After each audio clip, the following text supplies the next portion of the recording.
అన్నా అని ఒక ప్రవక్తి ఉండెను. ఆమె కన్యత్వం మొదలు 7 ఏళ్లు పెనిమిటితో సంసారము చేసి 7 ఏళ్లే చేసింది కాపురం.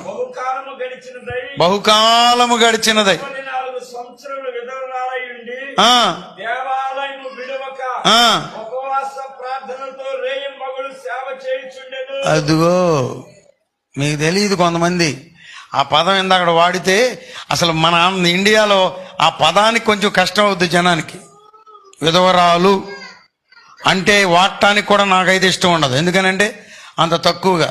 నేను వచ్చేటప్పుడు శారమ్మ గారు ఎదురొచ్చింది, అయ్యా వందనాలు అంది. ఇది గిట్ట అంటుంది. మళ్ళా నేను అన్నాను ముదినేపల్లి వెళ్తున్నా, కావాలనే చేతులు పట్టుకుని మరీ చెప్పా, మందిరం ఓపెన్ చేయడానికి వెళ్తున్నా. దేవునికి స్తోత్రం, ఆమేన్.